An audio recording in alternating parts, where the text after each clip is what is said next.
मंत्रमूलं गुरोर्वाक्यं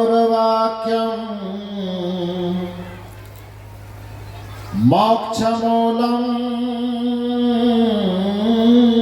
गुरुर्कृपा नहीं सत्यात् परं ज्ञानं नास्ति तत्त्वं गुरु परम यस्मात् परतरं नास्ति तस्मै श्री गुरुवे नमः। तस्मै श्री गुरुवे नमः। तस्मै श्री गुरुवे नमः। मेरे व्यावहारिक एवं पारमार्थिक जीवन के प्रबल प्रेरणा स्रोत परमाराध्य परम पूज्य सद्गुरुदेव जी बिहार राज्य के पावन धरा पर स्थित मधेपुरा जिला के अंतर्गत कुमारखंड प्रखंड के ग्राम कबीरनगर अगाड़ टोला में सद्गुरु कबीर देव के विवेक धारा से अनुप्राणित त्रिदिवसीय सत्संग समारोह के इस दूसरे दिन के अपराह्नकालीन सत्संग सभा में मंच पर विराजमान ज्ञान भक्ति साधना वैराग्य के साक्षात प्रतिमूर्ति ईश्वर के ही स्वरूप राजस्थान की पावन धरा से पधारे हुए परम पूज्य संत श्री ईश्वर साहेब जी, जिनके सुमधुर भजनों को सुन करके मुर्दा के अंदर भी प्राण का संचार हो जाए, ऐसे हमारे बहुत ही सरस और सुरीले स्वर के सम्राट परम पूज्य संत श्री महेंद्र साहब जी, सद्गुरु कबीर आश्रम स्नेही धाम रामपुर तिलक, जो परम पूज्य सद्गुरु आचार्य श्री धर्म स्वरूप साहब जी की जन्मस्थली है, उस आश्रम से पधारे हुए हमारे परम पूज्य संत श्री अनूप साहब जी, इस सत्संग का बीजारोपण करने वाले, लोगों के अंदर सत्संग की भावना को बोने वाले हमारे परम पूज्य संत श्री राम स्वरूप साहब जी, और युवा पीढ़ी की एक ओजस्वी वक्ता के रूप में उभरते हमारे संत श्री शंकर साहब एवं विभिन्न आश्रमों से पधारे हुए पूज्य संत गुरुजन, इस परिवर्तक स्तर पर विराजमान अध्यात्म प्रेमी सज्जनों तथा देवियों, अभी इतनी अच्छी बात हम लोग सुन रहे थे कि मेरा मन यह कर रहा था कि साहब जी सुनाते रहे और मैं सुनता रहा, लेकिन मंच की अपनी कुछ औपचारिकता भी है। माइक सामने में आया है, कुछ बोल लेता। भारतीय चिंतन परंपरा में दो चिंतन मुख्य है, जिसको साहित्य की भाषा में ब्रह्मण परंपरा और श्रमण परंपरा कहा जाता है। ब्रह्मण परंपरा कहने से कोई जाति पाति नहीं समझिएगा, तो चिंतन की दो धारा है, ब्रह्मण परंपरा और श्रमण परंपरा। ब्रह्मण परंपरा कर्मकांड प्रधान परंपरा है और श्रमण परंपरा ज्ञान प्रधान परंपरा है। ब्राह्मण परंपरा में में समस्या का समाधान कर्मकांड को बताया जाता है और श्रवण परंपरा में दुखों से निवृत्ति का उपाय कर्म, वचन और चिंतन के सुधार को बताया जाता है। मुख्य रूप से यह समझिए कि ब्राह्मण परंपरा जो है वह कर्मकांडियों की परंपरा है। कि आपके पास कोई दुख है, कोई समस्या है, कोई पीड़ा है, कोई उलझन है, उस सब का रास्ता केवल कर्मकांड के माध्यम से। अंगूठी पहन लीजिए तो ये दुख समाप्त हो जाएगा, ताबीज पहन लीजिए तो ये दुख समाप्त हो जाएगा, दान काली कर दीजिए तो ग्रह नक्षत्र तो उतर जाएगा। ये तो सुन ही रहे थे। यज्ञ कीजिए, हवन कीजिए, पूजा कीजिए, पाठ कीजिए, तीर्थ कीजिए, व्रत कीजिए, इससे दुखों का समाधान हो। ये संतों की परंपरा नहीं है, ये कर्मकांडियों की परंपरा है। लेकिन जो संतों की परंपरा है वो कहते हैं कि आपके जीवन में यदि दुख है तो वो आपके कर्म का परिणाम है। आपके जीवन में नरक है तो वह भी आपके कर्म का परिणाम है। आपके जीवन में जब कभी भी स्वर्ग आएगा अथवा सुख आएगा तो वह भी आप ही के कर्म का परिणाम होगा। कर्म प्रधान विश्व करी राखा, जो जस करहि सो तस फल चाहा। ये श्रवण परंपरा का मूल सिद्धांत। हालांकि गोस्वामी तुलसीदास जी इस बात को कह तो दिए, लेकिन उनके दिमाग में खिचड़ी पकती थी। कबीर साहब खिचड़ी कभी नहीं पकाया। कबीर साहब पुलाव बिरयानी खाने वाले हैं। एक कबीर गोस्वामी तुलसीदास जी खिचड़ी पकाने वाले। और खिचड़ी क्यों पकाने वाले थे? क्योंकि खिचड़ी किसको कहते हैं? जिसमें मिक्सचर दोनों तरह की बात, कर्मकांड की परंपरा भी हो और कर्म की परंपरा। अब सोच करके जरा सा देखिए, गोस्वामी तुलसीदास जी के पास कर्मकांडियों की फौज गई, कर्मकांडियों का जत्था गया और उसने पूछा कि दुख का निराकरण कैसे होगा। गोस्वामी जी एक स्वर, उसको भी खुश करना है। तो हमें तो कभी कभी लगता है गोस्वामी जी संत कम राजनेता थे वो, क्योंकि राजनीतिज्ञ जो होते हैं वो किसी को नाराज नहीं करना चाहते, अपना वोट बिगाड़ना नहीं चाहते। संत जो होते हैं स्पष्टवादी होते हैं, आपको अच्छा लगे बुरा लगे जो सच है वो बोल देते हैं। ये संत का धर्म होता है। कई जगह पर गोस्वामी तुलसीदास जी ने संतत्व का निर्वाह न करके वो राजनेता का निर्वाह खुश किया है। जो भी गया है सामने में खुश किया है।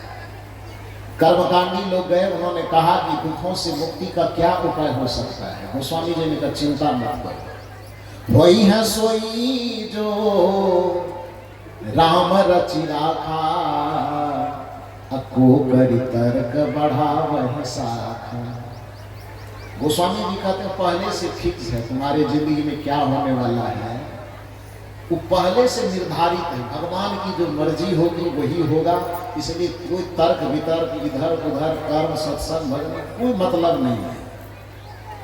तुम चाह के भी कुछ नहीं कर सकते, वही है सोई वही होगा जो राम रचि राखा। भगवान की जो मर्जी होगी, ईश्वर की जो मर्जी होगी, बस वही होना है। तुम्हारे कर्म धर्म से कुछ होने वाला नहीं है। ये किसको खुश किया गोस्वामी जी? किनको खुश किया? कर्मकांड करने वालों को खुश। संजोग की बात जब कर्मकांडियों पर यह बयान गोस्वामी जी दिए तो उनकी बयान को सुन करके जो कर्म को प्रधान मानने वाले लोग थे, श्रवण संस्कृति वाले, उनको लगा कि कर्मकांडियों की बहुलता हो गई। यह भी अपना समूह बना करके गए और गोस्वामी जी से कहे कि आपने कौन सा बयान दे दिया? वो यह सोई जो राम रचि राखा, को करी तर्क बढ़ावहि शाखा। तो फिर हम लोगों का क्या होगा? राजनेता का यही गुण है कि उनके पास जो है वो हर आदमी का मुंह पोछ करके बस उसको खुश कर देता है। जब श्रवण संस्कृति वाले लोग गए तो गोस्वामी जी ने पहले वाले बयान को बदल दिया और कहा कर्म प्रधान विश्व करि राखा, जो जस करहि सो तस फल चाहा। संसार में कर्म ही प्रधान है, कोई पूजा पाठ वगैरह काम नहीं देगा। कोई ईश्वर परमात्मा यदि कर्म बिगड़ा हुआ होगा तो ईश्वर परमात्मा साथ नहीं देंगे, भगवान भगवती साथ नहीं देंगे। क्यों? क्योंकि कर्म प्रधान जीवन में कर्म ही मुख्य है। आपके सुख और दुख का, अच्छे और बुरे का, लाभ और हानि का जो आधार है वह आपका कर्म ही है। अब एक ही बात, दोनों बात एक ही आदमी कह रहे हैं, बताइए इसमें से कौन सच मान रहा है? दोनों एक दूसरे के विपरीत है ना। कर्म से ही सब कुछ मिलेगा, यह कहने वाला व्यक्ति भी वही है। अब कर्म धर्म कोई काम नहीं करेगा, वही है सोई जो राम रची रखा, भगवान जो चाहेंगे वही होगा, तुम्हारे कर्म करने से कुछ नहीं होगा, यह कहने वाला भी गोस्वामी जी है। तो दोनों तरह की बात, जबकि दोनों एक दूसरे के विपरीत बात है, और एक ही बात दोनों बात एक ही आदमी कहे, तो उस बात को स्पष्टवादी कहा जाएगा कि खिचड़ी कहा जाएगा? क्या कहा जाएगा? खिचड़ी कहा जाएगा। ये स्पष्ट नहीं किया, बल्कि दोनों लोग गया आपके पास, जो गया आप उनको खुश करने के लिए कि ये भी मेरा सपोर्टर हो जाए, ये भी मेरा सपोर्टर हो जाए, ऐसी चाल आपने चल दी। लेकिन मुख्य रूप से जो आपसे मैं निवेदन करने जा रहा हूं, पूरी भारतीय चिंतन परंपरा को दो विचारधारा में बांटेंगे आप। तो एक विचारधारा का नाम ब्राह्मण परंपरा, दूसरे विचारधारा का नाम श्रमण परंपरा। श्रमण परंपरा इसलिए कि श्रम की जहां प्रधानता हो, श्रम को दूसरी भाषा में हम कर्म कहते हैं। जहां पर कर्म की प्रधानता हो, जहां पर श्रम की प्रधानता हो, उस परंपरा को श्रमण परंपरा कहा जाता है। तो ब्राह्मण परंपरा का जो मुख्य चिंतन है कि भैया कुछ भी दुख का निराकरण करना है तो कर्मकांड से होगा। और श्रमण परंपरा का, संत की चिंतन परंपरा का निर्णय यह है कि आपके दुखों का, आपकी समस्याओं का, आपकी पीड़ा का यदि समाधान इस संसार में कभी भी होगा तो वो आपके कर्मों के सुधार से है। और इस श्रमण परंपरा के चिंतन में जो कबीर साहब का चिंतन है वो बड़ा प्रांजल है। वो कहते हैं, कबीर कमाई आपनो कभी न निष्फल जाए, सात समुंदर आरा पड़े तो पर भी आगे मिलिया। अपने कर्म के फल से बचने के लिए यदि सात समुंदर पार भी आप चले जाओ तो पर भी साहब कहते हैं कि सात समुद्र पार जाने के बावजूद भी कर्म का फल तुम्हें पीछा नहीं छोड़ेगा। इसलिए भगवान भगवती की आराधना करके जो कर्म से बचना चाहोगे तो भगवान भी नहीं बचाता है।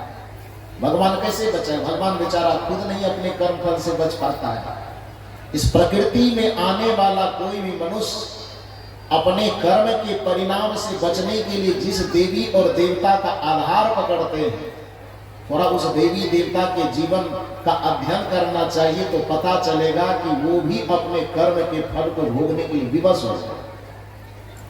एक कहानी सुनाऊं तो शायद बात स्पष्ट हो। कहानी क्या? कथा, पौराणिक कथा है। श्री राम जी के जीवन में इतना भयंकर दुख देख करके उनके पिताजी राजा दशरथ को बड़ा कष्ट हुआ।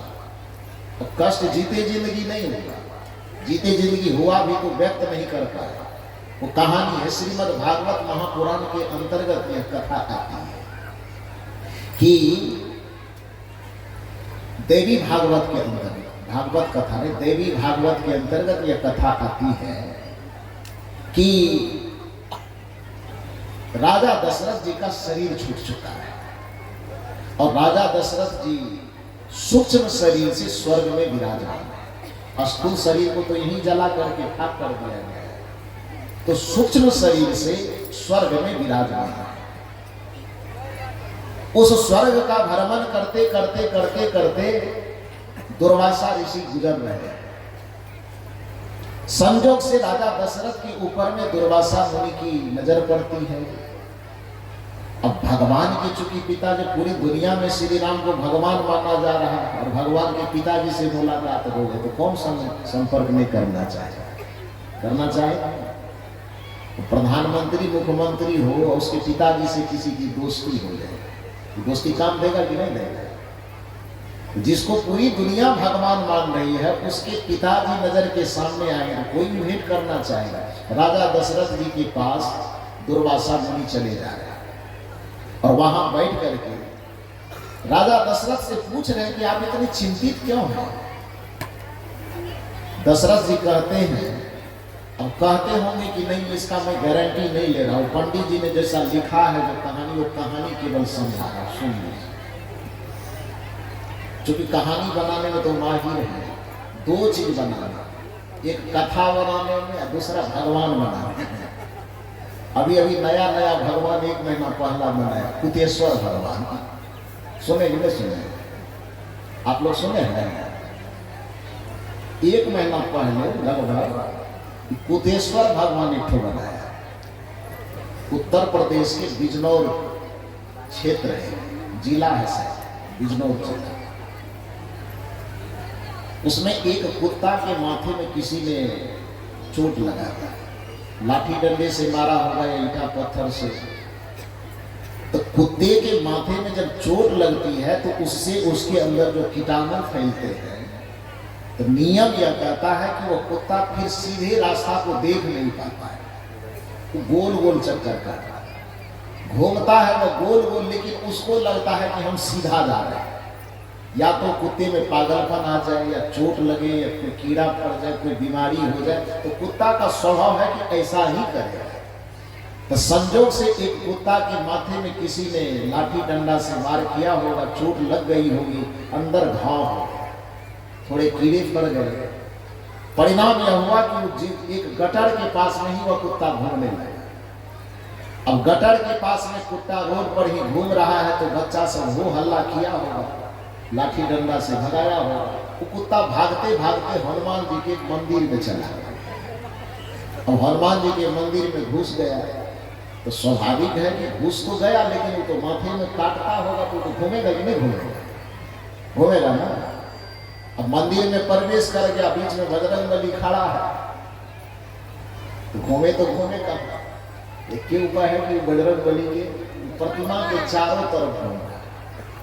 तो चारों तरफ घूमते, ये कहानी में बना के नहीं कर, अपने अपने मोबाइल में देख सकते हैं, इंटरनेशनल समाचार था।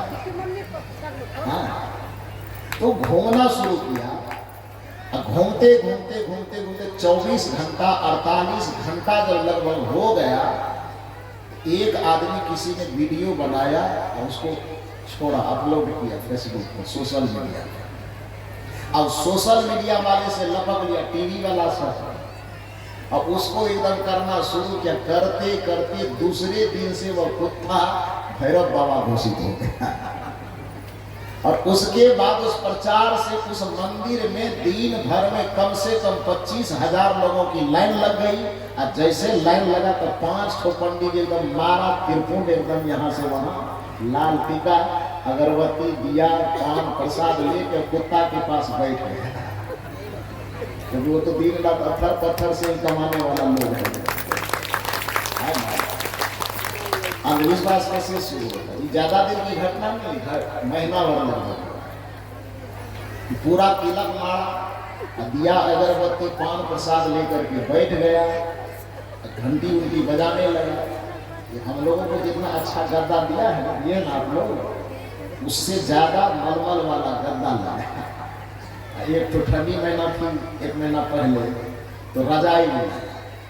अब कुत्ता जो घूमते घूमते बेचारा थक गया था, तो बेहोशी की अवस्था आ गई। बस उस कुत्ते को गद्दा पर सुला करके ऊपर से रजाई ओढ़ा करके अब कुत्ता का दोनों पैर आगे निकाला। अब पैर आगे निकाल करके पंडित जी ही माथा को रगड़ रहा। उसको देखा देखिए इतना है, खास करके यही भीड़ जो है इतनी पर से। हाँ, इन लोगों की लाइन ज्यादा लगी। और उसके बाद 10 दिन तक कुत्ता के पैर पर माथा रगड़ रहा, हे भैरव बाबा हमारा सब दुख दूर कर दीजिए। इन लोगों का दुख दूर हुआ कि नहीं हुआ? लगभग 1 सप्ताह या 3-4 दिन तक ही ज्यादा ये खेला चला। 3-4 दिन के दिन में इन लोगों का दुख दूर हुआ होगा कि नहीं ये मुझे नहीं पता, लेकिन रुपया का चढ़ावा इतना हुआ कि 5 पंडित जी का दुख भी दूर हो गया होगा, ये हमको पता चला। कि ऐसे शोषण होता है, कथा बढ़ने अब भगवान बढ़ने कि कर्मकांडियों को महारत हासिल। लेकिन एक बात मैं सवाल आपसे करना चाहता था, वह सवाल यह है कि यदि कर्मकांड आपके जीवन में एक नहीं 1,00,000 कर्म बिगड़ जाए तो आप बताइए कि आपको संसार में कोई बचाने वाला होगा? और यदि कहीं आपके मन में अब बैठा हो कि हम अपने बिगड़े हुए कर्म को कर्मकांड से सुधार लेंगे, तो मेरा एक सवाल का जवाब दीजिए आप लोग, रावण पूजा करता था कि नहीं करता था? थोड़ा जोर से बताइए। रावण पूजा करता था? बोलिए, 2-3 दिन से हम बहिर हो गए हैं, जोर से बोलिएगा तब हम सुनेंगे। तो थोड़ा जोर से बोलिए। रावण पूजा करते थे कि नहीं करते थे? आपसे हमसे कम की ज्यादा? इधर बोलिए। आप और हम जितना पुजगड़ी बनते हैं बेलपत्तर चढ़ा चढ़ा के, तो रावण हमसे कम बड़े पुजारी थे कि ज्यादा? ज्यादा था। मंत्र पढ़ने के लिए वो हमसे ज्यादा जानते थे कि कम जानते थे? इतना बढ़िया जानते थे कि आज भी भारतवर्ष का कोई पंडित शिव जी की पूजा करवाते हैं तो रावण के ही बनाए मंत्र का जप होता है, उच्चारण होता है ना। तो विद्वान थे कि नहीं?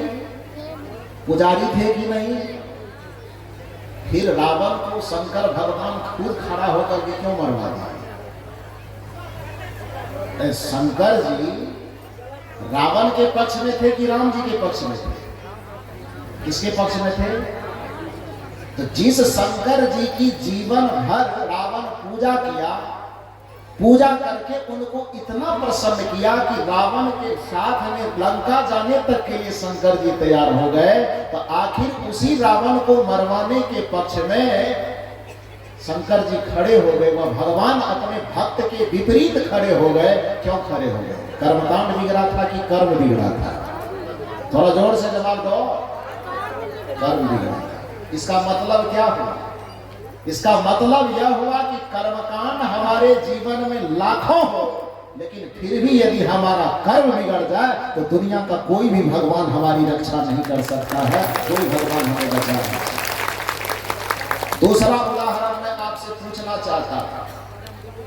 आप बताइए कि अभी हिरण्याकश्यप का नाम आप जानते हैं? जानते हैं कि नहीं जानते? प्रहलाद अभी तो आएगा, होली 2-3 दिन के बाद होली का दहन होगा कि नहीं होगा?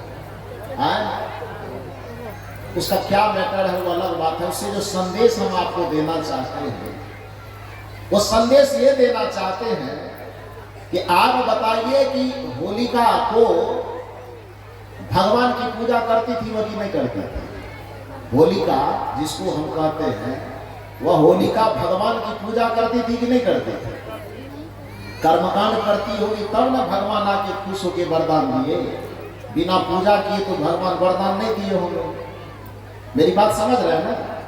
पूजा किए होंगे, तपस्या किए होंगे, तब जाकर के भगवान उसको क्या दिए? वरदान दिए। तो पुजारी तो थे, कर्मकांडी तो थे, इतने बड़े कर्मकांडी, इतने बड़े पुजारी की भगवान खुद आकर के उसको वरदान दिए कि तुम अग्नि में नहीं जलोगी, यह मैं तुम्हें वरदान देता। तो इतना बड़ा वरदान पाने के बावजूद भी दूसरे को जलाने का जो कुकर्म किया उन्होंने, प्रहलाद को कि गोद में बैठाएंगे इसको जला दे। पूजा करके तो वरदान हासिल कर लिया, लेकिन दूसरे को हम नहीं जलाएंगे, दूसरे को हम नहीं डुबाएंगे, दूसरे को हम नहीं बिगाड़ेंगे, दूसरे को हम नहीं रुलाएंगे, ऐसी भावना अपने मन में नहीं पाली और वरदान पा करके और उन्मत्त हो गई और अपने कर्म को बिगाड़ लिया कि भक्त को गोद में बैठा करके उसे जलाना चाहा तो भगवान उसकी रक्षा की कि उसको जला करके खाक कर दिए। क्या किए? क्या किए? जरा सा जोर से बताओ।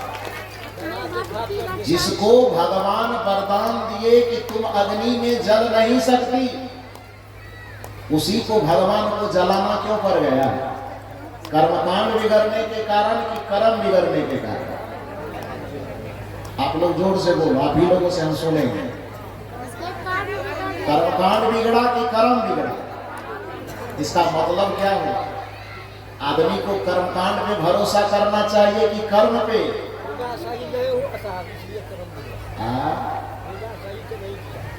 पूजा सही से नहीं किया। अरे वाह, अच्छा ठीक है। कर्मकांड यदि हमारे साथ में भी हो, लेकिन कर्म हमारा बिगड़ जाए, वो कर्मकांड हमारी रक्षा नहीं कर सकता है। लेकिन कर्मकांड हमारे साथ में न भी हो, लेकिन हमारा कर्म, हमारा चिंतन, हमारा वचन, हमारा आचरण सुधरा हुआ हो, तो पूरी दुनिया में, पूरे तीनों लोकों में हमारा कोई बाल बांका नहीं कर सकता है। चरित्र में वो ताकत होती है, सुकर्म में वो ताकत होती है। यही दर्शन कबीर साहब का। कर्म प्रधान विश्व करि राखा, जो जस करहि सो तस फल चाहा। नियम यह कहता है कि जिस देवी देवता, जिस भगवान भगवती के भरोसे हम अपने कर्म को बिगाड़ करके कर्मकांड में उलझने चले जाते हैं, जरा सा उसका थोड़ा जीवन का अध्ययन कीजिए। और इस कथा को जो मैं आपको बताने जा रहा हूँ, बता रहा हूँ, इसमें यही चित्रण किया गया है, यही दर्शाया गया है। और राजा दशरथ जी दुर्वासा जी से मुलाकात किए होंगे कि नहीं, कि मुझे नहीं पता, लेकिन कथा पढ़ी यही गई है, तो उस कथा से प्रेरक प्रसंग जो आप तक पहुंचना चाहिए उसको सुनिए। राजा दशरथ और दुर्वासा ऋषि के बीच वार्तालाप हुआ। दुर्वासा जी पूछते हैं कि आप इतना चिंतित क्यों हैं? राजा दशरथ कहते हैं, यह भी पूछने की बात है। एक तो चौथी अवस्था में 4 पुत्र की प्राप्ति हुई, बचपन में पढ़ने भेज दिए, पढ़ करके आया, थोड़ा सा लगा कि अब इसको राजकुमार घोषित कर देना चाहिए, युवराज पद दे देना चाहिए। देने को सोचे ही रात में फैसला लिए, 2-3 घंटा खुश रहे, लड्डू बांटे, और सुबह होते होते निर्णय बदलना पड़ा कि राजगद्दी ने इसको बनवास दिया। तो सारी खुशी गम में बदल गई, चिंता में बदल गई। और उस चिंता में इतना पीड़ित हुए कि हम खुद मर गए। घर में 3-3 पत्नी विधवा हो गई। राम जंगल चले गए, और जंगल में भी गए तो वहां भी शांति से रहने को नहीं मिला। रावण सीता जी का हरण कर लिया। राम वहां जंगल में परेशान, घर में सब परेशान। तो जब पूरा परिवार ही परेशानी में उलझा हुआ है, और फिर भी दुर्वासा मुनि आप पूछते हैं कि आप चिंतित क्यों? कैसा लग रहा है पूछने में? दुर्वासा मुनि ने कहा कि हाँ, बात तो सही है, लेकिन फिर भी पूछने की औपचारिकता, इसीलिए पूछ रहा हूं कि मुंह क्यों लटका है, उदास क्यों है? राजा दशरथ ने कहा कि उदासी का यही कारण। खैर छोड़िए, संसार है, लाभ हानि, यश अपयश, जीवन मरण, ये घटित होते रहता है। उन बातों को लेकर मैं ज्यादा चिंतित नहीं हूं, लेकिन सभी बातों में एक बात जो मुझे तीर की तरह चुभ रही है, वह बात यह है कि हमको यदि दंड मिलता, हम मर गए, उसकी चिंता नहीं है। हमारी तीनों पत्नी विधवा हो गई, इसकी भी चिंता हमको नहीं है। लेकिन एक चिंता हमको खाए जा रही है, राम जब से जन्म लिए हैं तब से उसको मैंने कोई गलती, कोई अपराध करते हुए नहीं देखा, किसी का बिगाड़ते हुए नहीं देखा, किसी का अपमान करते हुए नहीं देखा, किसी की निंदा शिकायत करते नहीं देखा। और जब यह कहा जाता है कि कर्म का ही परिणाम फल के रूप में आता है, तो जब राम ने ऐसा कुछ गलती किया ही नहीं, जब से जन्म लिया किसी का स्वप्न में भी बुरा नहीं चाहा, तो फिर उसके जीवन में इतना भयंकर दुख क्यों कि गद्दी मिलने वाली थी, वनवास मिल गया, और वन में भी गए तो सुकून से रहने का मौका नहीं मिला, पत्नी का अपहरण हो गया, दर दर की ठोकर खा रहे हैं, रो रहे हैं, आंसू बहा रहे हैं। अब इससे ज्यादा पीड़ादायक और क्या हो सकता है? ये बात मुझे तीर के जैसे चुभती है कि जब कर्म का ही फल अच्छा बुरा होता है, तो श्री राम ने कोई कर्म बुरा किया नहीं, फिर भी उसको ये दुख क्यों मिला? ये सवाल किनका है? राजा दशरथ जी। किनसे सवाल किया है? दुर्वासा जी। इसका जवाब दे दूं, आज दूं कि कल दूं? नहीं तो अगले साल देता हूं। एक ही बार में खत्म कर ले तो जुगाड़ मेरा खत्म हो गया। अगले साल ईश्वर साहब ना भी आवे तो हमको बुला लेना, तब जवाब। क्या विचार? अभी दे दूं? हाँ तो सुनो बढ़िया से। बहुत ज्यादा देवी देवता के पीछे पड़ी रहती है, देखो कर्म का चक्र कैसा होता है। महाराज दशरथ को दुर्वासा मुनि बता रहे हैं कि आपको क्या लगता है कि आदमी के कर्म का परिणाम एक ही जन्म में मिलता है? यही बात कबीर साहब करे, सात समुंदर आरा पड़े। समुद्र का अर्थ यहाँ पर आप जन्म लगा सकते हैं। फिर लोगों के मन में होता है कि इस जन्म में जो कर्म किए अगले जन्म में कैसे मिलेगा, तो दर्शन इसका समाधान करता है। घड़ा बनाने वाले कुम्हार भाई को चाक चलाते हुए देखे हैं आप लोग? नहीं देखे हैं चाक चलाते हुए? दर्शन शास्त्र कहता है कि जब कोई व्यक्ति, जब कोई कुम्हार चाक चलाता है तो देखना कि उस चाक में क्या करता है। पूरा गोल चाक रहता है, उसमें एक छोटा सा छिद्र लगता है, उसमें वह लाठी लगा फंसा करके चाक को घुमाता है। घुमाते घुमाते घुमाते घुमाते उसको ना इतना तेजी से घुमाता है, और 2, 4, 5, 10 मिनट घुमाते घुमाते उसके बाद लाठी को निकाल करके रख देता है। तो चाक से जब लाठी निकल गई तो चाक चलना बंद हो गया। हाँ? कब तक चलेगा? लाठी निकल जाने के बावजूद भी चाक में जब तक गति भरी हुई है तब तक वह चलते रहेगी, भले 10 मिनट चले, 15 मिनट चले। दर्शन शास्त्र कहता है ठीक उसी प्रकार से यह मत समझना कि जब तक चाक के अंदर लाठी लगी हुई है, जब तक मेरा हाथ घुमा रहा है तभी तक चाक घूमेगा, बल्कि अपने हाथ को उस घुमाने से मुक्त भी कर दोगे फिर भी चाक अपनी गति से निरंतर चलते रहेगा। उसी तरह से आत्मा जब तक कर्म करता है तभी तक उसके फल के भागी होंगे, ऐसी बात नहीं है, बल्कि यह आत्मा उस वासना के चक्र में जब तक घूमती रहेगी तब तक आत्मा को उस कर्म का फल भुगतना पड़ेगा। यही दर्शन का नियम है, यही कर्म का सिद्धांत है। इसलिए कोई व्यक्ति चाहे कि आज हमने कर्म किया तो आज ही उसका फल खत्म हो गया, कौन देखने आया, मत सोचिए इसे। क्योंकि विचारक कहते हैं कि बूढ़ा किसान बगल में बीज बो रहा था खेत में, और संजोग से हमारे महेंद्र साहब जी रास्ते से जा रहे थे। तो संत का स्वभाव होता है किसी से थोड़ा हंस लेना, बोल लेना, मुस्कुराना। हालांकि मुस्कुराना तो मानव मात्र का स्वभाव, संत का तो विशेष स्वभाव। हालांकि कुछ संत ऐसे भी होते हैं जब मंच पर बैठे तो मुंह ऐसे लटका के रहते, लगता है कि मुंह में बिरनी को पता लगाते हैं। मेरा स्वभाव ऐसा नहीं, मैं थोड़ा हंसना, हंसने वाला, हंसाने वाला। और उसमें हमारे श्री राम स्वरूप सभी को पूछिए मत, गाड़ी बस ऐसा पिटिक पिटिक करता है कि सबके पेट में हंसाते हंसाते हंसना चाहिए। मनुष्य की पहचान ही है। एक जगह पर मुझसे प्रश्न किया कि मनुष्य की क्या परिभाषा हो सकती है। मैंने कहा मनोविज्ञान मनुष्य की बहुत सारी परिभाषा गढ़े होंगे, सामाजिक विज्ञान भी मनुष्य की बहुत सारी परिभाषा गढ़े होंगे, लेकिन यदि खुले दिल से, खुले दिमाग से मनुष्य की परिभाषा गढ़ो तो मनुष्य की परिभाषा यह हो सकती है कि वह प्राणी जो इस धरती पर मुस्कुरा सकता है उसी को मनुष्य कहा जाता है। क्योंकि मनुष्य के अलावा इस धरती पर मुस्कुराने का स्वभाव किसी को प्राप्त है। और मनुष्य शरीर पाकर के भी जो मनुष्य मुस्कुरा न सके तो फिर उसको मनुष्य कहना बेकार है। क्योंकि असल बात यह है कि इस धरती पर जिसकी मस्ती जिंदा है उसी की हस्ती जिंदा है। जिस व्यक्ति की मस्ती जिंदा नहीं उसकी हस्ती जिंदा नहीं, और जिस व्यक्ति की मस्ती और हस्ती दोनों जिंदा नहीं, सच पूछो तो वो धरती पर जबरदस्ती जिंदा है, जबरदस्ती जिंदा, उसको जिंदा नहीं रहना। यदि जिंदा रहना चाहते हो, जिंदा दिली का कुछ रहस्य दुनिया को दिखाना चाहते हो तो मस्त रहना सीखो, फूलों से नित हंसना सीखो, भौरों से नित गाना, तरु की झुकी डालियों से सीखो शीश झुकाना, दूध तथा पानी से सीखो मिलना और मिलाना। जब भी मौका लगे कोई भी वजह खोज करके मुस्कुराओ, मित्रों के साथ में मुस्कुराओ, पति और पत्नी के साथ में मुस्कुराओ, भाई भाई के साथ में मुस्कुराओ, गुरु और शिष्य से जब मुलाकात हो तो मुस्कुराओ। चेहरे पर मुस्कुराहट को बना के रखो, यही आपके मनुष्य होने की पहचान है।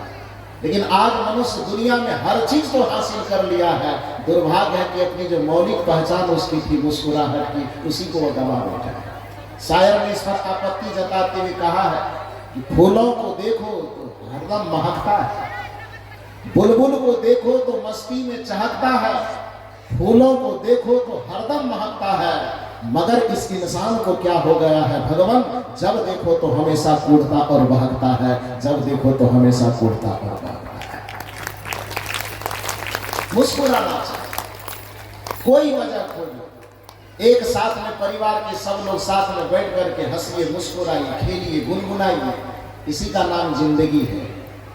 एक दूसरे से ईर्ष्या में जलिए मत, किसी से किसी को नीचा दिखाने के लिए योजना बनाते बनाते कूदते भागते मत रहिए।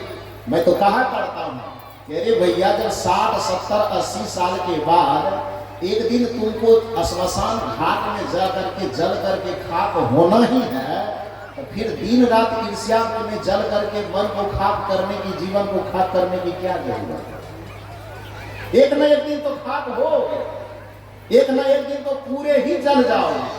तो जब एक दिन तुम्हारा जीवन जलना तय है, जीवन को चिता पर जाना तय है, तो फिर अपने मन को दूसरे की तरक्की देख के, दूसरे की यश देख करके अपने मन को चिंता पर क्यों जला रहे हो। चिंता पे जलाना छोड़ो, चिता पर तो एक दिन जलना ही है। इसलिए मस्ती से मुस्कुराओ और दूसरे को भी मुस्कुराने का मौका दो, यही मनुष्य होने की पहचान है।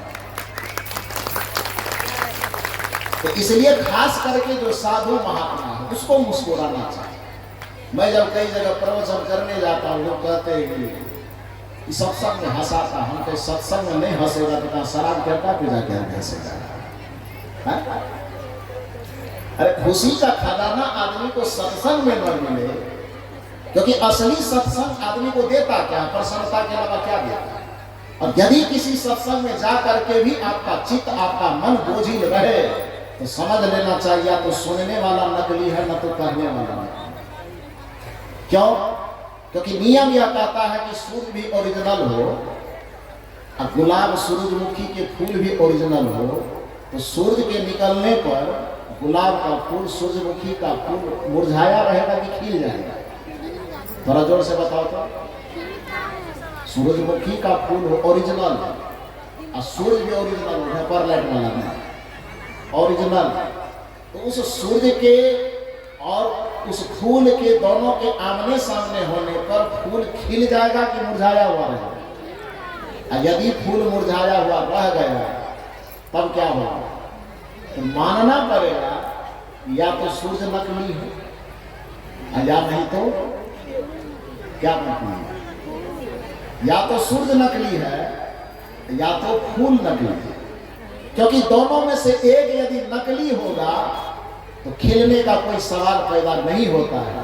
लेकिन यदि दोनों असली हो जाए तब फूल को तुम लाख कोशिश करो कि वो मुरझाया हुआ रह जाए, वह मुरझाया हुआ नहीं रह सकता है। उसी तरह से जब भक्त का हृदय एकदम असली हो और संतों का ज्ञान यदि असली हो, तो भक्तों को मुस्कुराने और खिलखिलाने से कोई रोक नहीं सकता है, कोई उसको जवाब नहीं दे सकता। नियम कहता है। तो इसलिए संत के सामने में आवे और कोई हंसे और किसी को लगे कि मैं मुस्कुराना नहीं चाहिए, तो मैं यही कहता हूँ कि सत्संग में न हंसेगा तो कहाँ हंसेगा? जुआ के अड्डा पर कि शराब क्या खाता, कहाँ हंसेगा? सत्संग में हंसेगा ना, सत्संग में ही हंसना चाहिए।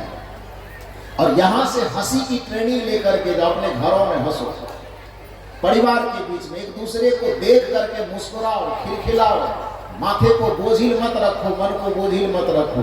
तो आइए मैं निवेदन यह कर रहा था कि महाराज दशरथ से प्रश्न किया जा रहा कि आप चिंतित क्यों हैं? महाराज दशरथ ने कहा कि हमारे पुत्र राम के जीवन में जो दुख आया इसके वजह से मैं चिंतित हूँ। दशरथ जी कह रहे हैं कि राम कोई कर्म बिगड़ा हुआ किया नहीं, किसी को सताया नहीं, किसी को पीड़ा नहीं दिया। दुर्वासा मुनि ने कहा कि आपको क्या लगता है कि इन्हीं जन्म का कर्म पीछा करता है क्या? आप इस चीज को समझाने के लिए मैं कह रहा था कि एक किसान बगल में छींट रहा था बीज, सामने से श्री महेंद्र साहब जी गुजर गए। तो संत का स्वभाव है मुस्कुराना, और अपना मुस्कुराने के साथ कुछ ऐसी बात कह देना कि दूसरा भी खिलखिला जाए, मुस्कुरा जाए। तो जान पहचान कुछ है नहीं उस किसान से, बूढ़े किसान से, लेकिन संत का स्वभाव है टोक दिया, क्या कर रहे हो भाई साहब? किसान अकचकाया। संजोग ऐसा था कि आज बेचारा वो भोजन करके घर से नहीं आया, दोपहर का समय था, धूप कड़ी थी, तो पेट की गर्मी परेशान कर रहा है। और ऊपर से जो धूप की गर्मी पर वो भी माथा को गरमा रहा है। तो भूख की गर्मी और माथे की गर्मी दोनों जब संजोग हो तो ब्लड प्रेशर घटेगा कि बढ़ेगा? बढ़ेगा। तो हमारे साहब ने पूछ रहे थे कि क्या कर रहे हैं भाई साहब। किसान एक बार नजर उठा के देख ली गाड़ी वाला बजा के, कहीं दही चूड़ा के जुगाड़ में जाता होगा। तो बेचारा फिर अपना धान छींटने में लग गया, जो ही छींट रहा है। फिर साहब पूछते हैं, चूंकि इनको कुछ कह करके उसे हंसाना मुस्कुराना, तो कुछ बातचीत का सिलसिला तो चले। तो फिर साहब पूछ रहे हैं कि आखिर क्या कर रहे हैं, कुछ तो बताइए, क्या बोल रहे हैं।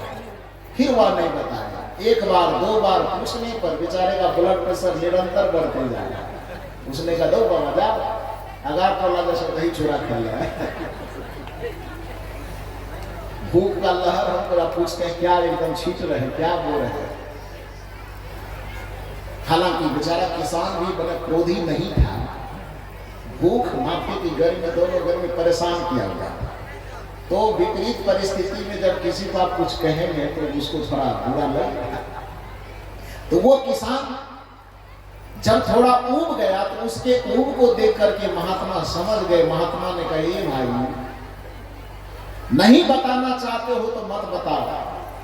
आज तुम छीट क्या रहे हो, भले तुम मुझसे छुपा लो ना बताओ, लेकिन एक बात याद रखना कि 8 दिन के बाद यदि दोबारा मैं इसी रास्ते से लौटूंगा ना, तो न मुझे तुझसे पूछना पड़ेगा, न अड़ोस पड़ोस अगल बगल वाले से पूछना पड़ेगा। 8 दिन के बाद यह पूरी प्रकृति चिल्ला चिल्ला करके कहेगी कि 8 दिन पहले तू इस खेत में क्या बोया था, कौन सा बीज बोया था, पूरी दुनिया को झलक जाएगी। तुमको बताने की आवश्यकता नहीं पड़ेगी, क्योंकि नियम यही कहता है कि आज जो बीज बोया जा रहा है कल वही फसल बन करके निकलेगा, और जब कल फसल बनेगा वही हमारे पास फल बन करके आएगा। कर्म का सिद्धांत यही कहता है। इसलिए कबीर साहब कहते हैं, यदि तुम सुख का फल चाहते हो, आम का फल चाहते हो, तो भाई मेरे तुम बबूल का बीज क्यों लगा रहे हो। कबीर साहब की साथी सुने हैं ना आप लोग, करे बुराई सुख चाहे कैसे पावे को, रोपे पेड़ बबूल का। बीज किस चीज का बोल रहे हैं? बबूल का। सवाल यह होता है, रोपे पेड़ बबूल का तो आम कहां से हो। बीज लगा रहे हो बबूल का, फल खोज रहे हो आम का। बीज लगा रहे हो दूसरे को सताने का, अब फल खोज रहे हो सुकून का। बीज लगा रहे हो दूसरे को रुलाने का, और फल खोज रहे हो कि हम खुद मुस्कुराते रहें। बीज लगा रहे हो कि दूसरे को असफल कैसे करें, और फल खोज रहे हो कि हमारे जीवन में सदैव सफलता रहे। कि कैसे होगा? क्योंकि कर्म का सिद्धांत यह कहता है कि मिलेगा वही तुम्हें जो तू जगत को दिया है, जो काटेगा वही जो आज तू बो रहा है। इसलिए नियम यह कहता है कि यदि तुम अपने लिए आंसू न चाहते हो तो कभी किसी को आंसू मत देना। यदि तुम अपने लिए बुरा न चाहते हो तो कभी किसी का बुरा मत करना। भजन सुने हैं नहीं आप लोग? भला किसी का कर न सको तो बुरा किसी का मत करना। पुष्प नहीं बन सकते यदि तुम कांटे बनकर मत रहना। मनुष्य हो तो किसी का भला करो, और यदि कदाचित तुम्हारे पास किसी का भला करने की योग्यता, किसी की भला करने की क्षमता न हो तो भी कोई अपराध नहीं होगा। लेकिन इतना रहम जरूर कर देना कि किसी का बुरा मत करना, ये भी धर्म होगा। यदि आपके पास योग्यता और क्षमता हो तो किसी के मार्ग में फूल बिछाने की कोशिश करना, और यदि कदाचित आप कह सकते हैं कि हमको फूल बिछाने की क्षमता नहीं है तो संत कहते तो भी कोई पाप नहीं होगा। कम से कम किसी के रास्ते में कांटे बिछाने की कोशिश मत करना, यही पुण्य होगा। पहले मनुष्य होने का दायित्व तो यह निभाइए कि हो सके तो किसी के सफलता के मार्ग में आप रास्ते को समतल कीजिए, और यदि रास्ते को समतल न कर सकते तो भी संत कहते मानो पाप नहीं होगा। लेकिन इतना रहम दुनिया पे जरूर करना कि किसी के समतल रास्ते में गड्ढा खोद करके गिराने की कोशिश मत करना। इसको भी धर्म कहा जाएगा, इसको भी पुण्य कहा जाएगा। भला किसी का कर न सको तो बुरा किसी का मत करना। पुष्प नहीं बन सकते यदि तुम कांटे बनकर मत रहना। पहला कोशिश यह करना कि अपने तन मन धन अपनी योग्यता और क्षमता से किसी को हम लाभ पहुंचा सके, ना पहुंचाओ तो पर भी कोई बात नहीं, बुरा मत करना किसी का। बन न सको भगवान यदि तुम, ध्यान दीजिए शब्द पर, बन न सको भगवान यदि तुम कम से कम इंसान बनो, नहीं कभी शैतान बनो और नहीं कभी हैवान बनो। कोशिश करो कि मनुष्य बने हैं तो हम भगवान बने, शैतान और हैवान कभी न बने, क्योंकि इस धरती पर भगवान बन करके कोई जन्म नहीं लेता है, भगवान बन करके आता नहीं है, भगवान बना जाता है। और शैतान भी बन करके कोई जन्म नहीं लेता है, इस अपने कर्म से व्यक्ति शैतान बन जाता है। मूल रूप में केवल मानव जन्म लेता है, और मानव अपनी चेतना से ऊपर उठ करके जब काम करने लगता है, संस्कार से जीवन जीते हुए दूसरों में प्रेम खुशियां बांटने लगता है, तो वही मनुष्य भगवान की श्रेणी में पहुंच जाता है। और जो मनुष्य अपनी योग्यता से नीचे गिर करके, अपने चरित्र से नीचे गिर करके, अपनी चेतना से नीचे गिर करके दूसरे को हमेशा सताने और रुलाने के पीछे लगा रहता है, उसी को शैतान कहा जाता है, उसी को हैवान कहा जाता है। ना तो भगवान बन करके कोई जन्म लेता है, न शैतान बन करके कोई जन्म लेता है। जन्म तो सब मनुष्य बन करके ही लेता है। यदि मनुष्य अपने कर्म से खुद सुखी होकर के दूसरों में सुख प्रेम खुशियां बांटने लगे तो वही भगवान बन जाता है, और अपने कर्म के माध्यम से दूसरे को सताने लगे, पीड़ा देने लगे, रुलाने लगे, शोषण दमन उत्पीड़न करने लगे, तो बस वही मनुष्य क्या बन जाता है, शैतान बन जाता है। नियम यह कहता है, नीति यह कहती है कि बन न सको भगवान यदि तुम कम से कम इंसान बनो, नहीं कभी शैतान बनो और नहीं कभी हैवान बनो। बना सको यदि महल नहीं तुम झोपड़िया न जला देना, पुष्प नहीं बन सकते यदि तुम कांटे बनकर मत रहना। भला किसी का कर न सको तो बुरा किसी का मत करना, पुष्प नहीं बन सकते यदि तुम कांटे बनकर मत रहना। इसलिए दूसरे के मार्ग में कांटा बोओगे तो आपके जीवन में कभी फूल नहीं खिलेगा। दूसरे के मार्ग में आंसू होगे तो तुम्हारे जीवन में कभी मुस्कुराहट नहीं आ सकती। यही संत का ज्ञान है। इसलिए जीवन में जब भी अपने दुख और पीड़ा से मुक्ति चाहते हैं तो कर्म को सुधार करके चलिए, यही श्रमण परंपरा का ज्ञान है। राम जी के संबंध में चर्चा की जा रही है। दुर्वासा मुनि ने कहा कि तुम्हें क्या लगता है कि चाक में से लाठी निकल गई तो चाक चलना बंद हो जाएगा? कर्म करने से एक बार आत्मा ऊपर अट गई तो उस कर्म की वासना से बच जाएगा। वासना का चाक बहुत देर तक घूमता है, लाठी भले निकल जाए। तो इसलिए राजा दशरथ, तुम राम जी को कितने दिन से जान रहे हैं? बहुत से बहुत, एक जन्म से।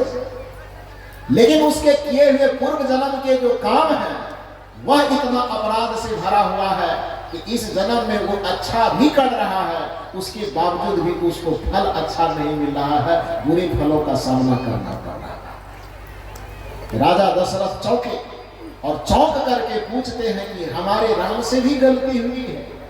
दुर्वासा मुनि ने कहा हाँ गलती हुई है। कहा क्या गलती हुई? दुर्वासा मुनि बता रहे हैं कि जिस समय राम विष्णु के रूप में थे तो एक बार देवासुर संग्राम हुआ, देवता और असुर का संग्राम। अब देवता और असुर का संग्राम कहें तो आप ये मत समझ लीजिए कि असुर मन बड़का बड़का मोछ वाला, बड़का बड़का दांत वाला, काला काला चेहरा। ये भी पंडित जी लोगों ही बताया है इसको। हमको लगता है कि असुर लोग घूस नहीं दिया होगा पंडित जी को, इसलिए गलत कथा कर दिया। देवता लोग कुछ दिया होगा, पूंजीपति ज्यादा, इसलिए उसकी छवि थोड़ी अच्छी बनाई। हकीकत बात यह है कि जो शास्त्रों और पुराणों को पढ़ने वाले हैं, देव और असुर का मतलब कोई हिंदुस्तानी पाकिस्तानी नहीं है। देव असुर का मतलब कोई जन्मजात विरोधी नहीं है, बल्कि देवता और असुर ये दोनों भाई हैं। अब आप कहेंगे कि दोनों भाई कैसे हैं? तो हमारे साहब जी इस बात की चर्चा बढ़िया से करेंगे, क्योंकि साहब जी जितना मधुर संगीत सुनाते हैं, कबीर साहब के विचार सुनाते हैं, उतने ही संगीतमय स्वर में श्रीमद् भागवत कथा भी लोगों के बीच सुनाते हैं। एक बार जोरदार ताली बजा करके अभिनंदन साहब जी। साहब जी के सामने हम भी थोड़ा भागवत कथा बांट ले रहे हैं, और गड़बड़ हो जाए तो साहब जी ठीक कीजिए बगल से। तो श्रीमद् भागवत महापुराण में यह कथा आती है कि देवता और असुर दोनों एक दूसरे के भाई कैसे। हकीकत बात तो यह है कि वैदिक साहित्यों का अध्ययन आप करेंगे तो वहां देवता का मतलब ही खराब होता है। सुर माने खराब और असुर माने अच्छा। वाल्मीकि रामायण के अंतर्गत सुर और असुर की परिभाषा की गई है। उसमें बताया गया है कि सुर उसे कहते हैं जो सुरा और सुंदरी का अत्यधिक सेवन करे, उसको सुर कहा जाता है। असुरा और सुंदरी के सेवन से अपने आप को बचा करके रखे, उसे असुर कहते हैं। क्यों? क्योंकि और निषेधात्मक उपसर्ग है। जो सुरा सुंदरी का सेवन करता है, उससे जो अपने आप को बचा करके रखता है, संयमित करके रखता है, उसको असुर कहा जाता है। इसलिए वेद का अध्ययन करने वाले कोई भी मनुष्य इसमें बैठे हो, उसे पता होगा। क्योंकि हम लोग देखें, पढ़े वेद को आप पढ़ेंगे तो उसमें जितने भी देवताओं का वर्णन किया गया है, जिन भी शक्तियों का नाम लिया गया है, उस शक्तियों के विशेषण में सूर शब्द का प्रयोग कहीं नहीं है। सभी शक्तियों को असुर कह करके ही पुकारा गया। इंद्र को असुर कह करके पुकारा गया, शिव को असुर कह करके पुकारा गया, वरुण को असुर कह करके पुकारा गया, ब्रह्मा को असुर कह करके पुकारा गया। यानी जितने भी देवताओं का नाम उसमें लिया गया है, तो किसी भी देवता को सुर नहीं कहा गया। प्रत्येक देवता को क्या कहा गया है? असुर कहा गया। असुर क्यों कहा गया? असुर माने प्राण, शक्ति, और असुर माने उस शक्ति का जो मालिक हो, उसको असुर कहा गया। पंडित लोगों ने बाद में चल करके असुर का मतलब इतना विकृत कर दिया कि जिस किसी को असुर कहा जाता तो लगता है भयंकर गाली बात, उसका दांत बड़का बड़का होगा, बाल बड़का बड़का होगा, मुंह बहुत खोलता होगा, पूरा पहाड़ निकल जाए इतना बड़ा मुंह सुरसा की तरह। तो असुर का मतलब ये मानना। जबकि श्रीमद् भागवत महापुराण के अंतर्गत जो बात आती है, महर्षि कश्यप का नाम सुने हैं आप लोग सुने हैं कश्यप मुनि का नाम? कथा वाले सुने होंगे। अरे वैसे भी सुने हैं, विवाह करवाता है शादी पंडित जी, या किसी का गोत्र नहीं मिलता है तो कहता है कश्यप गोत्र का होगा, वही कह करके मंत्र पढ़ा देता। पढ़ाता है नहीं पढ़ाता है? जबरता सब नहीं जाने, बूढ़ा बाबा सब थी माथा ही। कश्यप एक ऋषि का नाम है, और वो इतने बड़े ऋषि है कि शादी के मंडप पर किसी लड़का लड़की का गोत्र नहीं मिलेगा तो पंडित जी खींच करके ले जाएगा और कश्यप नाम से ही मंत्र पढ़वा देगा, कहेगा मंत्र पूरा हो। बात समझ में आई? तो कश्यप ऋषि है। कश्यप ऋषि की शादी दो सगी बहन, एक ही माँ के गर्भ से जन्मे दो बहन, दीति और अदिति, उन दोनों बहनों से एक ही व्यक्ति की शादी हुई है। अब दीति और अदिति से शादी होने के कारण होता क्या है कि अभी जैसे पितृ सत्तात्मक वंश चलता है, पिता के नाम पर वंश चलता है, उस जमाने में पिता के नाम पर वंश नहीं चलता था, माँ के नाम पर वंश चलता था। इसलिए उसको मातृ सत्तात्मक वंश कहा जाता था। क्या कहा जाता था? मातृ सत्तात्मक वंश, यानी माँ के ही नाम पर खानदान चलेगा, पिता के नाम पर खानदान नहीं चलेगा। आगे चल करके हमें लगता है कि पुरुष लोग थोड़ा चालबाजी किया होगा, अब माँ से वो अधिकार छीन करके, कुर्सी छीन करके अपने नाम पे ले लिया। वो तो धन्यवाद कहो बाबा साहब भीमराव अम्बेडकर, उन्होंने कहा नहीं नहीं नहीं, जीवन निर्माण में खाली माँ या खाली बाप से काम नहीं चलेगा, दोनों का योगदान है। इसलिए आज जब भी कहीं पर कोई सर्टिफिकेट बनता है तो उसमें पिता के नाम के साथ साथ माँ के भी नाम को जोड़ा जाता है। ये अम्बेडकर साहब का दिया हुआ संविधान है। नहीं तो एक जमाना था जो एक पक्षीय था, खाली माँ के नाम पे ही खानदान चलता था। फिर पुरुष लोग आया करे बाप रे बाप, महिला सब अपने तरफ खींच जाए, वो सब झपट करके पकड़ा और वंश परंपरा को क्या कर लिया? पिता के नाम पे कर दिया, पितृ सत्तात्मक वंश। तो जिस समय देव और असुर की चर्चा चल रही, उस पौराणिक काल में पितृ सत्तात्मक वंश नहीं होता था, मातृसत्तात्मक वंश, मतलब माता के नाम पे ही वंश परंपरा चलेगी, पिता से कुछ लेना देना नहीं है। तो मातृसत्तात्मक वंश होने के कारण अब पिता है एक कश्यप, अब माँ हो गई कितना, 2, दीति और अदिति। तो वंश किसके नाम पे चलेगा, माँ के नाम पर ना। माँ नाम है, एक का नाम अदिति है, तो अदिति जिसका नाम है उसके नाम से जो, उसके गर्भ से जो बच्चे पैदा हुए, उससे जो वंश परंपरा चली, उस वंश परंपरा को कहा गया आदित्य वंश, माने सूर्य वंश। आदित्य सूर्य का दूसरा नाम है, पर्यायवाची शब्द है। तो अदिति से जो वंश परंपरा चली उसको कहा गया आदित्य वंश अथवा सूर्य वंश अथवा देव वंश। ठीक है। अब दूसरी बहन जो है उसका क्या नाम है, दीति। दीति होने, उसका नाम होने के कारण उससे जो वंश परंपरा चली उसको कहा गया दैत्य वंश। उसी दैत्य वंश का पर्यायवाची है राक्षस वंश, उसी का पर्यायवाची है असुर वंश। बात समझ में आई। तो पिता कितना, 1, माँ कितना, 2। संजोग ऐसा है कि दोनों माँ सहोदर बहन। यदि माँ के तरफ से देखोगे तो वो दोनों कौन भाई हो गया, मौसेरा भाई हुआ ना। अब पिता की तरफ से देखोगे तब कौन भाई हुआ, सौतेला भाई। प्रवचन तो बढ़िया समझ रहे हैं। तो पिता की तरफ से सौतेला भाई, अब माँ की तरफ से मौसेरा भाई। अब इसमें किसको दूध का धुला माने, किसको पानी काली का पुता माने, बताइए। दोनों भाई हैं। उन दोनों भाई के बीच में संपत्ति को लेके, सत्ता के लेकर के जो संघर्ष है, उस संघर्ष को इस पंडित जी ने हमको और आपको दिमाग को अब तक पूरा कबार भरने के लिए इतना देवता और असुर के नाम पे पुराणों की रचना कर दिया कि आज भी जब कहानियां सुनते हैं तो हम भयभीत हो जाते हैं और अंधविश्वास और आडंबर के चक्कर में फंस जाते हैं। वस्तुतः ये देवी और देवता और कुछ नहीं है। पुराण में जो गढ़े गए देवी और देवता है वो वस्तुतः मनुष्य के शोषण करने के लिए पंडितों के द्वारा गढ़ा गया जाल है। इस बात को समझना आवश्यक है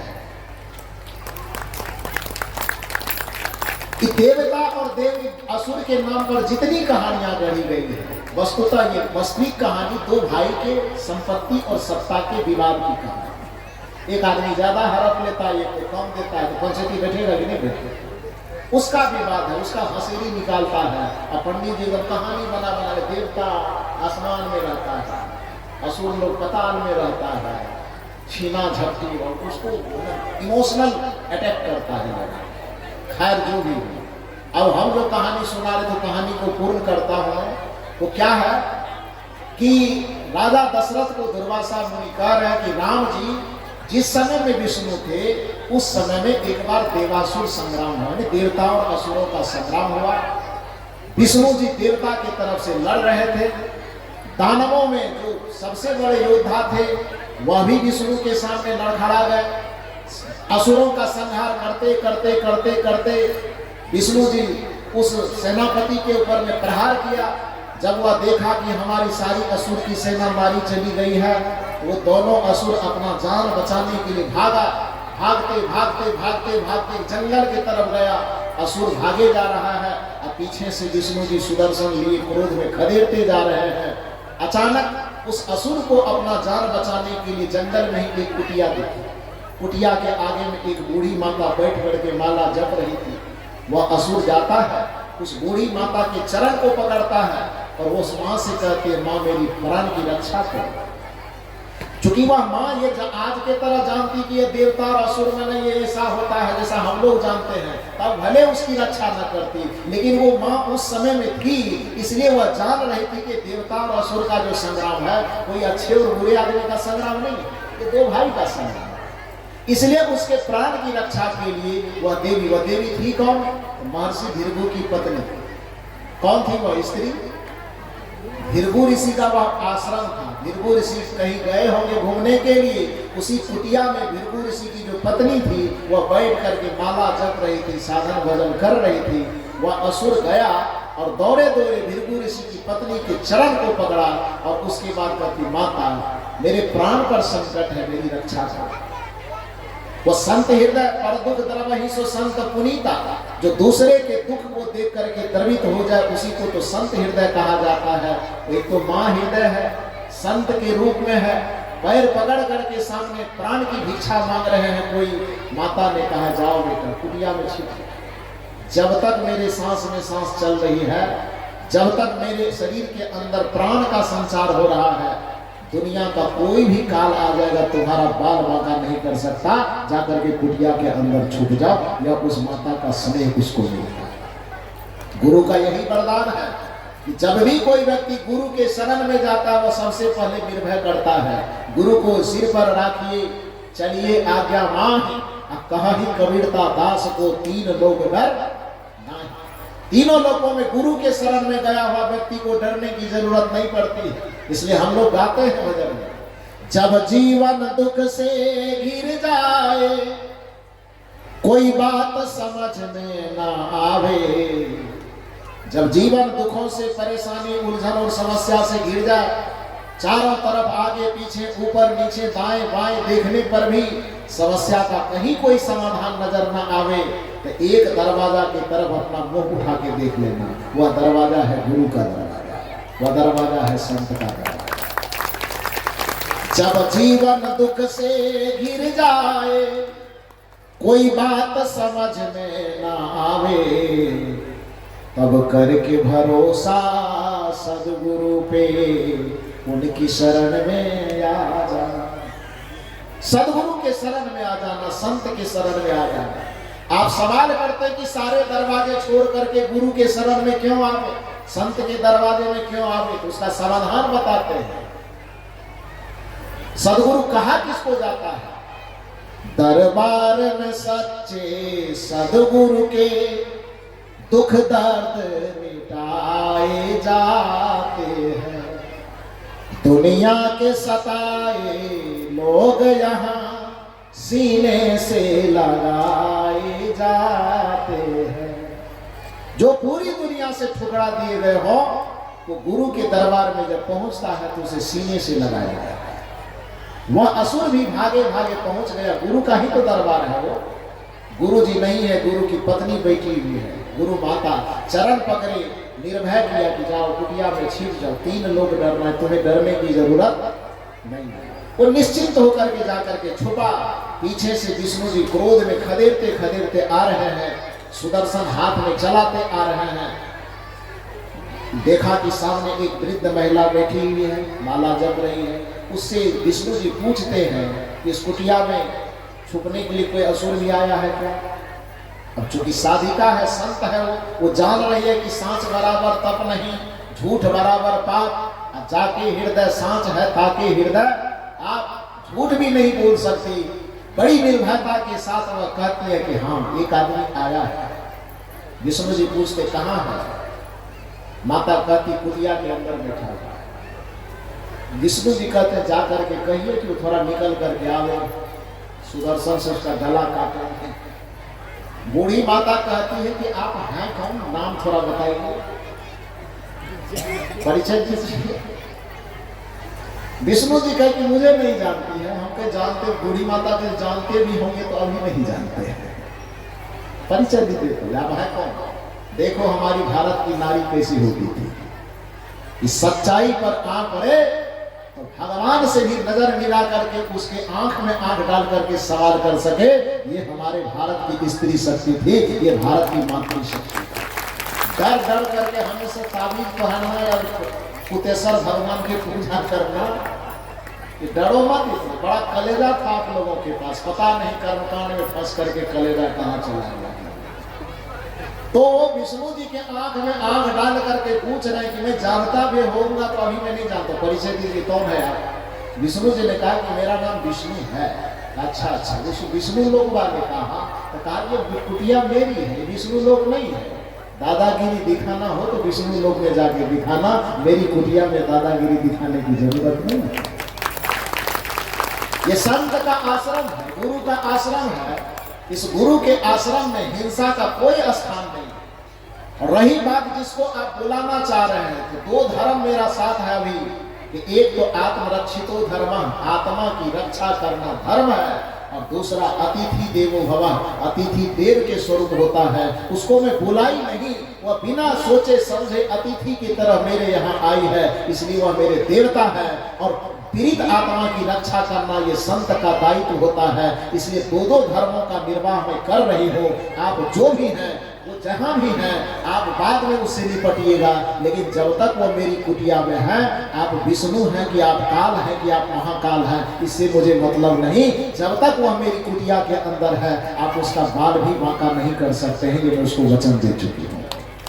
आप जाइए। विष्णु जी ने कहा कि उसको निकालिए। माता ने कहा कि एक बार कहवाइए कि 100 बार कहवाइए, वही कहूंगा, या तो आप चले जाइए, नहीं तो बैठिए यहाँ पर, भूख लगेगी तो भोजन उजन दे देंगे, लेकिन उसको नहीं निकालना।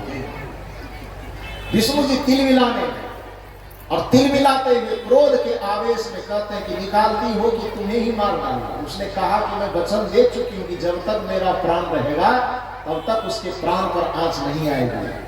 क्रोध से तिल मिलाते हुए, भगवान भी हो लेकिन क्रोध तो काल है ना। कबीर साहब ने कहा जहां दया तहां धर्म है, जहां क्रोध तहां काल, और जहां दया तहां धर्म है, जहां क्रोध तहां काल, जहां लोभ तहां पाप, जहां क्षमा तहां आप। जहां दया तहां धर्म है, जहां लोभ तहां पाप, जहां दया तहां धर्म है, जहां क्षमा तहां आप। तो गलती हो गया। जहां दया तहां धर्म है, जहां लोभ तहां पाप, जहां क्रोध तहां काल है, जहां क्षमा तहां आप। ये कबीर साहब की शब्द। तो कबीर साहब यह कह रहे कि जहां क्रोध तहां काल है। विष्णु जी के माथे में क्रोध की आग लगी। गीता भी एकति क्रोधाद भवति सम्मोह, सम्मोहात स्मृति विभ्रमः, स्मृति भ्रंशाद बुद्धि नाशो, बुद्धि नाशात् प्रणश्यति। जहाँ क्रोध है, क्रोध की अग्नि में बुद्धि दग्ध हो जाती है, विचार चिंतन सब जल करके खाक हो जाता है। आदमी क्या बोल रहा है, क्या कर रहा है, उसका होश नहीं रहता है। विष्णु जी के भी साथ यही हुआ। क्रोध से तिलमिलाती अवस्था में होश को बैठा कि करना क्या है, और सुदर्शन को क्रोध में चलाया, और चला करके भृगु की पत्नी जो माला जप रही थी, परमात्मा का भजन कर रही थी, उसके गर्दन पे दे मारा। निर्दोष निरपराध होने के बावजूद भी उस माता का गर्दन कट गया, सर और धड़ अलग हो गया, खून की नदी बहने लगी, और माता जोर से चिल्लाई। उनकी आवाज को सुन करके बगल में कहीं भृगु मुनि था, वह दौड़े दौड़े आया, और जैसे ही आंगन में दौड़ करके आया तो देखा कि मेरी पत्नी का सर उधर है, धड़ उधर है, खून की नदी बह रही है। बताइए कि उस स्थिति में किसी आदमी का क्या हाल है। आपा खो करके आवेश में तब तिल मिलाते हुए वो जोर जोर से पूछ रहे, कौन पापी है जो मेरी निरपराध पत्नी को इस तरह का दंड दिया है। आज तक मेरी पत्नी चींटी तक को भी कष्ट नहीं दिया, किसी को रुलाया नहीं, किसी को सताया नहीं। इतनी सादगी के साथ जीवन जीने के बावजूद भी मेरी निरपराध पत्नी का यह हत्या किसने किया। अब एक बात आप जान लीजिए कि आदमी कितना भी बड़ा हो, यदि उससे अपराध हो जाता है तो उसका ब्लड प्रेशर सेम रहता है कि लो हो जाता है। हाँ, लो हो जाता है। अभी तक तो विष्णु जी पूरा तिस्मार खां बन रहे थे, लेकिन जैसे ही उनसे अपराध हो गया और जब सवाल जवाब करने लगे भृगु मुनि, तो विष्णु जी हाथ जोड़े खड़ा रहे, थरथरा रहे, और 2 बार 4 बार 5 बार आवेश में पूछने के बाद एक कोने से धीरे धीरे विष्णु जी कहते, जिस पापी को आप खोज रहे थे वो पापी मैं ही हूं। मुझसे ही अपराध हो गया है कि मैंने अपने आपकी पत्नी की हत्या कर दी। अब भृगु मुनि अब उसको कौन कौन गायत्री मंत्र पड़ेगा, सोच के बताइए। उन्होंने कहा, रे नालायक, तुमको दुनिया पालन कर्ता के नाम से जानता है, ईश्वर का रूप तुम्हें कहता है, तुम्हारा यही ईश्वरपना है, यही धर्म है, यही ज्ञान है, यही भगवान का कर्तव्य है। एक निरपराध प्राणी की तूने हत्या कर दी तो कर दी। बहुत उसमें कहा जाता है, उस शास्त्र को पढ़िएगा तब देखिएगा, तो बहुत तरह के आवेश में बात कहते कहते कहते कहते भृगु ऋषि कहते हैं, मेरी धर्म पत्नी मर गई, इसके वियोग में मैं भी नहीं जिंदा रह सकता, मरना तो मुझे भी है, लेकिन मरने से पहले जा मैं तुझे श्राप देता हूँ कि जिस तरह से मेरी पत्नी का कोई अपराध नहीं था, फिर भी तू मेरी पत्नी की हत्या करके उससे हमको जुदा करवा दिया, हमको उससे जुदा करवा दिया, और उसके वियोग में, हमारे वियोग में वो तरफ के मर गई, उसके वियोग में हम तरफ करके मर रहे हैं। जा, मैं तुझे श्राप देता हूँ कि आगे भविष्य में तुम्हारी भी कोई गलती नहीं रहेगी, फिर भी तुमको दंड स्वरूप पति और पत्नी कभी एक नहीं हो पाओगे, और तुम भी उसके वियोग में तरफ के मरोगे, वो भी तुम्हारे वियोग में तरफ करके।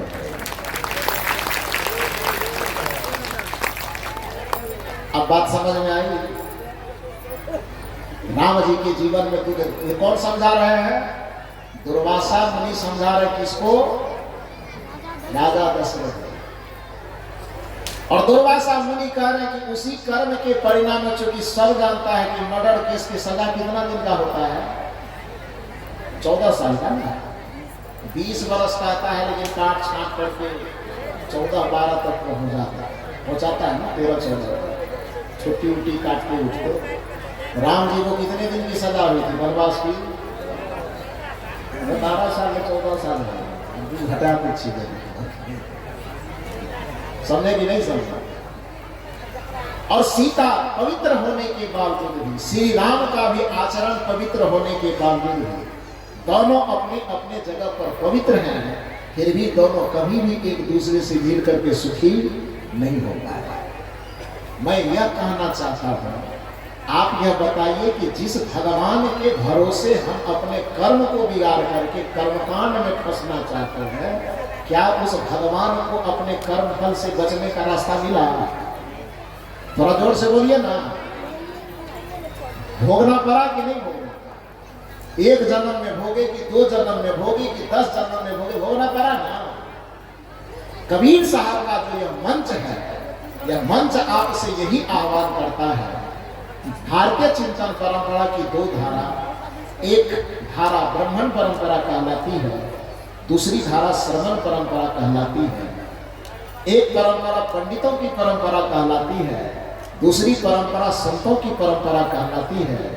दुख का समाधान दोनों आपको बताना चाहता है, लेकिन दोनों के समाधान में अंतर है।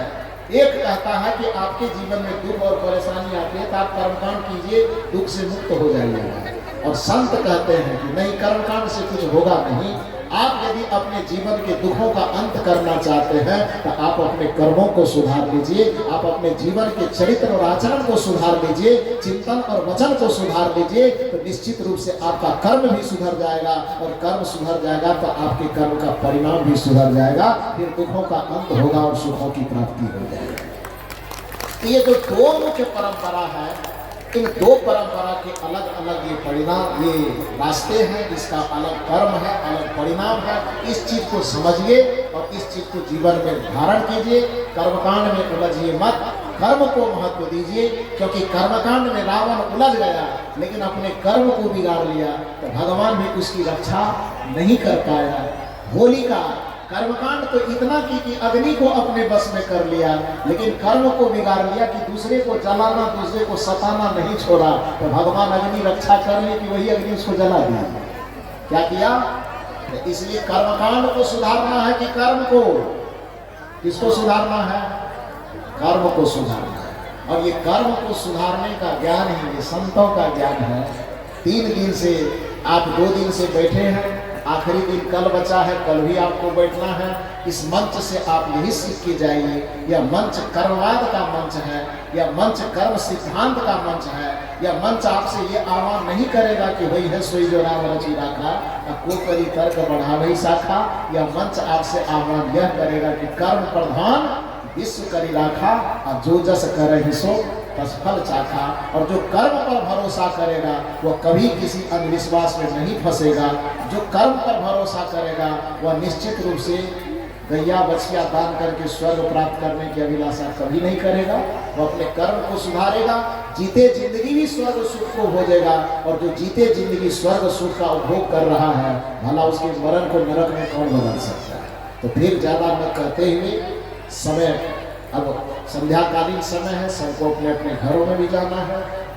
आपने इतना देर तक बैठ करके आप लोग मेरी बातों को धैर्यपूर्वक सुना, इसके लिए आप सबों को बहुत बहुत साधुवाद देते हुए मंचासीन जितने पूज्य संत गुरुजन हैं सभी के चरणों में कोटि कोटि नमन वंदन करते हुए दर्शक दीर्घा में विराजमान जितने देव एवं देवियां हैं सबके हृदय स्थित रमैया राम परमात्मा को सादर प्रणाम करते हुए मैं अपनी वाणी को विराम देता हूं।